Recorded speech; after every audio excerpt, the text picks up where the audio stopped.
By far, the biggest topic of discussion in the gaming landscape this past week has been the cancellation of the original vision of Overwatch 2's PVE mode, which has been scaled back significantly from what was originally promised. The thing that people were most looking forward to was the ability to upgrade heroes through talent trees that would allow them to be more flexible with the way they play these heroes and partake in missions that would be very replayable as a result of a combination of the varying objectives and the varying types of missions alongside the variety of heroes and the heroes' abilities and their capabilities through the modification of the talent tree. All that stuff is just no more, and this is directly from the mouth of the developers who said this. It's clear that we can't deliver on that original vision for PvE that was shown in 2019.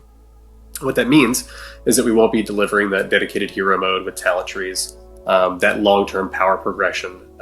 Those things just aren't in our plans anymore. And we know that this is going to be disappointing to many of you, which is why we wanted to bring it up before we talked about the roadmap. And to be perfectly honest, it's been really difficult for many of us and a lot of folks on the team who've poured their heart and soul into that stuff. And you can see how much traction the story has gained by the number of views tweets like this have been getting that kind of summarize what's been going on here, and just the amount of engagement, likes, replies, you name it. And just there's a level of disappointment that is palpable throughout social media when discussing Overwatch 2 in its current state, because right now Overwatch 2 just doesn't feel like a big enough leap forward from Overwatch 1. Certainly not the PvP, and the PvE was what was supposed to propel Overwatch 2 into justifying that 2 label at the end.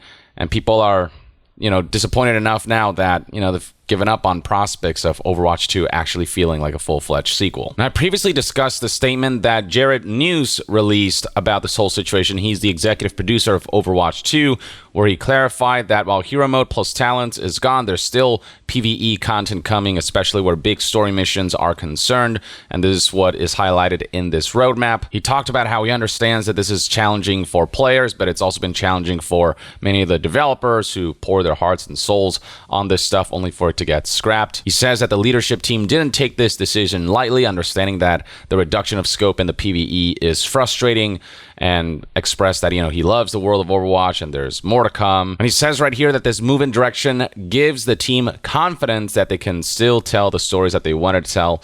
At this point, Blizzard's confidence just doesn't mean a whole lot, does it? We trusted in Blizzard's confidence in being able to deliver the PvE hero mode and the talent trees and all the really cool stuff that's now been scrapped. And so, how can we keep trusting in Blizzard's confidence when it's so unreliable? Now, on top of Jared News's tweet, Aaron Keller, who's the game director of Overwatch 2, went out of his way to write this blog post where he essentially talked about this whole situation. As the Overwatch Twitter page put it, game director Aaron Keller reflects on our initial ambitions for PvE, what led to the change of plans, and what the future holds for Overwatch 2. So I'd like to go ahead and take a look at that blog post right now. This is what it looks like. Director's take reflecting on the future of Overwatch 2, published on May 19th, 2023. And it begins by saying, hey all, it's been an emotional week in the world of Overwatch. A few days ago, we talked about our change in approach to PvE in Overwatch 2 and released a high-level roadmap for the year. They keep saying change in approach, change in direction, but it's a downscaling of PvE. I am not a fan of them continuously saying that it's just them shifting things when it really is them downsizing the original ambition of the full PvE experience. We're really excited for everything we'll be launching soon, but much of the discussion this week has been about how we're canceling PvE outright, which isn't accurate, so I want to take some time to discuss some of that with you here.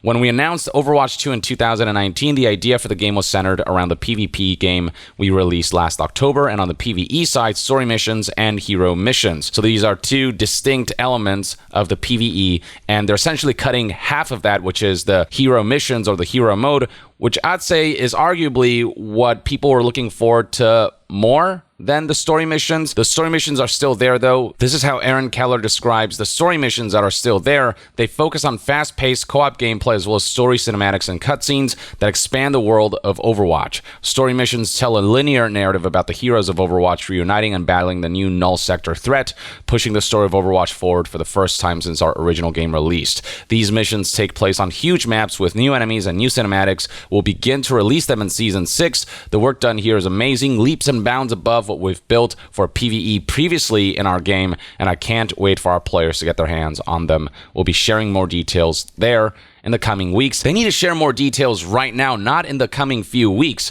One of the most baffling things about this whole announcement is that not only did it happen months after the team knew that the hero missions and hero mode would be scrapped, but they have nothing to show us to try to compensate for that negative news. If they would have shown us some really cool story missions, at the very least, maybe people would have been a little more open to potentially seeing what content will come out before judging this whole situation. But the fact that we haven't seen any new footage of the story missions and whether they'll be epic enough to make up for the scrapping of the hero missions, and whether they'll be substantial enough to justify the 2 in Overwatch 2, which is becoming a less and less likely prospect. Like, that's just, I don't know why they went with this route of divulging information. This is all making people think that Blizzard isn't all that confident in their story missions to show them off amidst what is a period of very negative PR, and they don't want to add on top of that. I don't know. Hopefully when they do show us story missions, at the very least, those will look good enough that it'll give us some ease of mind, and it'll provide some form of justification that the 2 in Overwatch 2 is warranted, but you know, it's just not looking that way right now. And for those who need more context about the difference between story mode and hero missions, here's the gameplay trailer that was released 3 years ago. This is the story mission segment of this gameplay trailer. Look up there! That's the command ship! Then we know what we have to do. Oh, yeah! You're with me. We're getting aboard that ship. I knew you would return one day. It has been too long, Master. So a glimpse of the kind of scenarios that we'll get to play through and how cutscenes will look in these story missions. Trouble is cropping up all over the world. And then in a bit, we'll get to the hero mission segment A lot of lives are riding on what we do. that highlights the aspect of PvE that people are really looking forward to. This right here is what's being completely scrapped. Highly replayable co-op. Watching your back. With story missions lacking, you know, talent trees and whatnot, that variety of gameplay, those feel like they'll be one and done. Time to learn. And sure, we'll see some expansions and stories and cutscenes, but this is what people were excited about. This is what people wanted to play. Customize your abilities. That's no longer happening. Hey, chill out.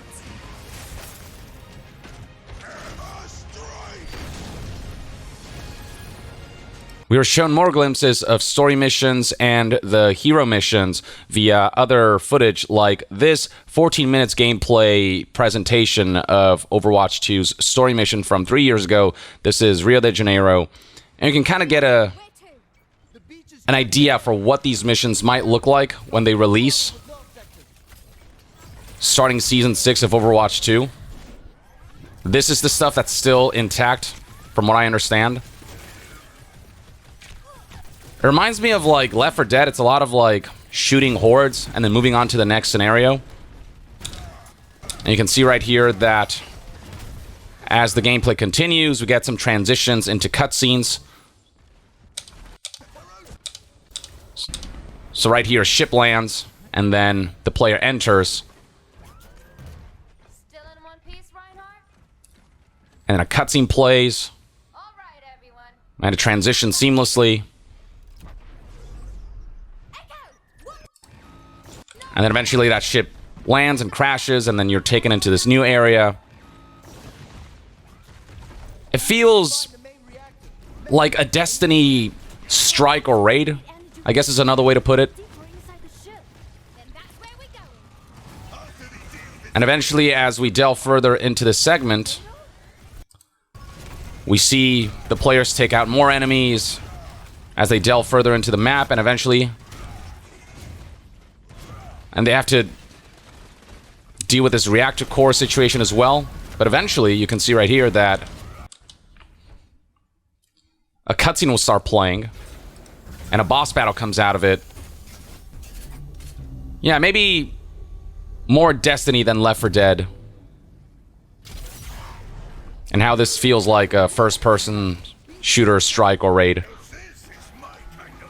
And so that's kind of the general gist of what story missions will look like based on what we saw 3 years ago. Though, I don't know if the scope has changed for this, for better or for worse, because they're keeping details about story missions so vague, which I think is a really bad idea when you're announcing that you're going to scrap a significant portion of the PVE. Here's some gameplay and additional insight into the hero missions, the scrapped hero mode that they presented 2 years ago back in February 2021. Hero missions are probably one of the things that's the hardest to wrap your head around if you've never played one of them.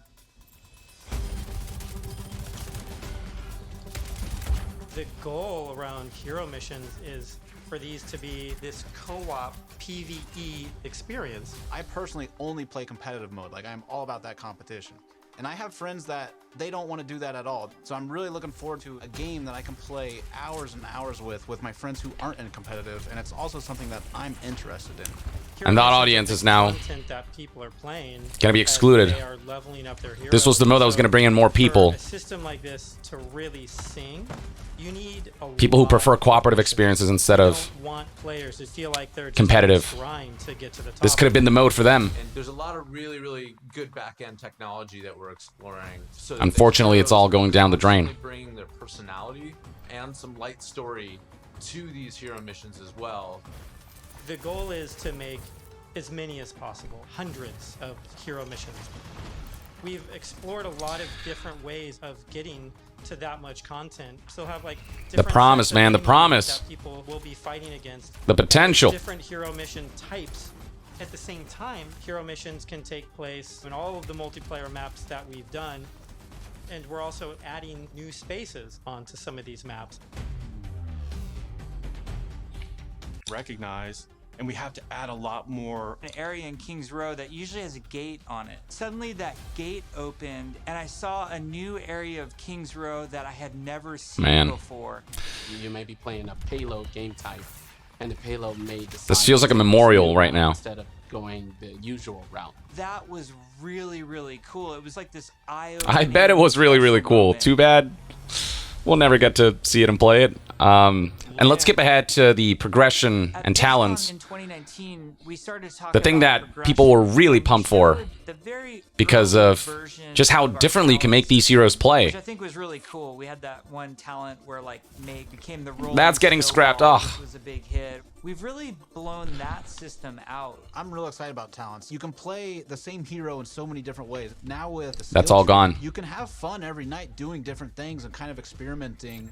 Yeah, the talent system is like really deep and rich, and every single hero has different trees. You might open up 76's tree, and as you're leveling and picking new talents, you're starting to feel your hero change. We've had some pretty hilarious versions of the healing one where his biotic field travels with him. It also repulses enemies. We called it the snowplow build, where 76 is like running through That sounds spaces, so pushing fun. enemies away from the Designing these is super fun because it's like You can tell just how much fun the developers are having talking about it. And it's like the fact that we'll never get to experience that is such a bummer.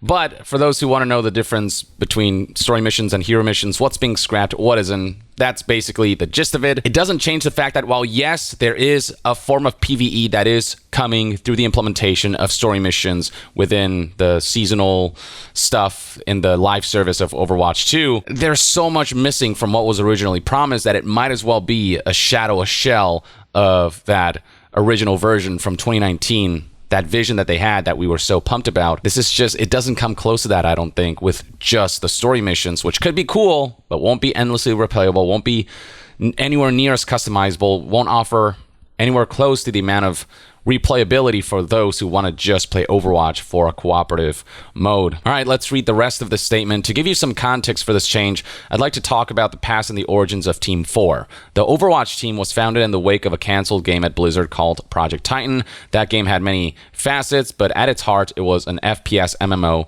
The Overwatch team, especially at its inception, considered itself an MMO development team. As we transitioned away from that original concept and started creating Overwatch, we included plans to one day return to that scope. We had a crawl, walk, run plan Overwatch was the crawl, a dedicated version of PvE was the walk, and the MMO was the run. It was built into the DNA of the team early on, and some of us consider the final game a true realization of the original vision of Project Titan. Essentially trying to present the notion that by scaling down the PvE mode, Overwatch found its identity and became what it is because of the downscaling of the original vision of this being a big MMO, trying to present that as a parallel to what's going on right now with the PvE, where by downscaling the PvE, they can really find what this PvE mode was meant to be.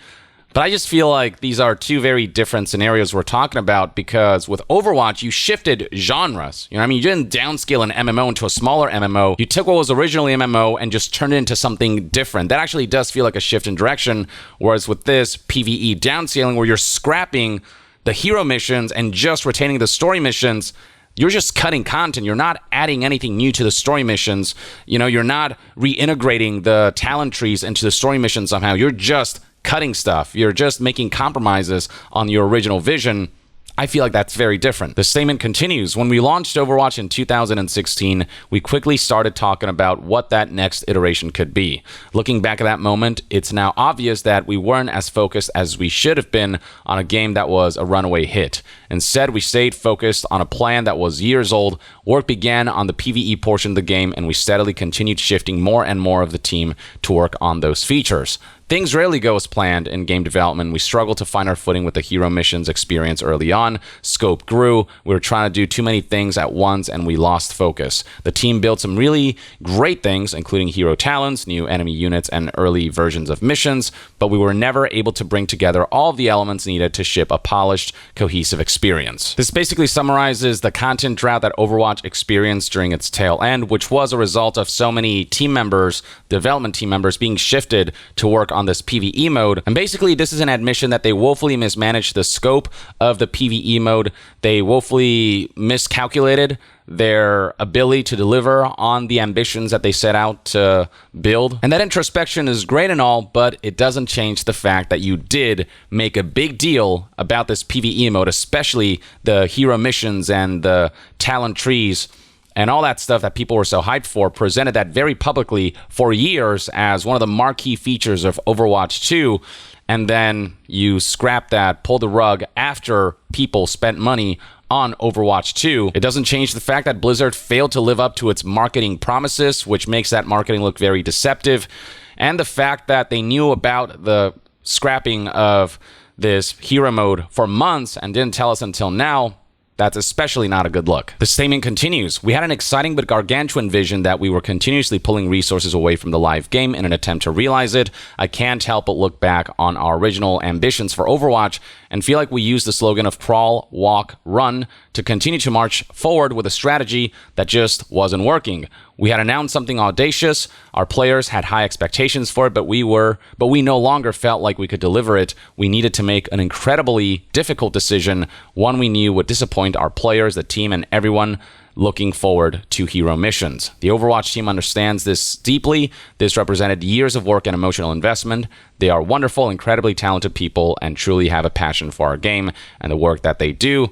Once again, just further admissions of we just woefully mismanaged this. We kept trekking on this project that we thought we could make work, but we just, again, this is just further admission of the mismanagement surrounding the development of this mode and the scope of this mode. They were excited enough about this idea that even when things looked rocky starting out, they try to push through it, but it just didn't quite pan out. This almost seems like the sunk cost fallacy version of game development, where leadership were like, man, we have put so much into this already, we should, just try to get to the finish line instead of quitting while they're ahead, instead of quitting before they made this into a whole public announcement and made it a marquee feature that would justify the 2 in Overwatch 2. Now, this next bit irks me. Aaron Keller tries to address the timing of this announcement, referring to the fact that Blizzard knew months ago that the hero mode and the hero missions and the talent trees and all that stuff would be scrapped, but are only telling us right now. Here's what he had to say. Lastly, people have wondered why this announcement came at this time, After Overwatch 2 had launched, we started refining our plans for future seasons. As those plans grew, we tried to find ways to make all of our ambitions fit together in a plan that we believed in. We couldn't. And we also knew that we couldn't go back to pulling people away from the live game in service of that original vision again. So we made the difficult decision to cut hero missions and started planning for the future. From there, we needed to update the vision for the game, gain confidence in our new direction, and roll out the changes to the team. The decision was the start of a long process, not the final piece of it. This gives us some insight into the thought process behind the scenes, but it doesn't really explain why they kept us in the dark for so many months after they knew that hero mode would be scrapped. This is what irks me about this. There's actually no explanation as to why the timing of the announcement had to be the way it played out, why they had to lead people by the nose for so long before finally announcing something they knew months ago. This has been hard for us, says Aaron Keller, but as the director on this project, I have to do my best to make decisions that put the game and the community first, even when those decisions are disappointing. In this case, I had trouble pivoting away from a vision that just wasn't working, and for that, I would like to apologize to our players and to our team. I'm sorry. An apology always goes a long way, but whether players and community members are willing to forgive is a whole different story because of what a massive rug pull this is. And Blizzard has been on such thin ice these past couple of years because of all the other controversies surrounding the company that, you know, it's becoming harder and harder to accept apologies. The statement concludes with, we're focusing our efforts and our passion into making this game an ever-evolving experience. We're still committed to building many of the elements we talked about at BlizzCon 2019, including the story missions that delve into the next chapter of the Overwatch universe, new types of co-op content we haven't shared yet, and new stories that we're planning to tell both in and out of the game. We're excited about this direction, and we can't wait for you to finally get to experience what we have been building. If you would show us something, we might be able to feel some semblance of the excitement you guys are feeling, but it's hard to get excited about such vagueness that is woefully unwarranted when you've dropped such an unfortunate bombshell on the community. Finally, Overwatch was born from the ashes of Project Titan. It was a moment of metamorphosis for the team and the project, and something beautiful came out of it. This is another moment of change, and the future of Overwatch will be born out of it. I'll once again say that this does not feel like a metamorphosis, which very much was the case for Project Titan when it became Overwatch. This just feels like they're cutting content and saying it's a change in direction when it's just them reducing the scope of something that they were way too ambitious on. As for what community sentiments are surrounding this apology/explanation statement, I'd say that currently, right now, the community is not in a forgiving mood.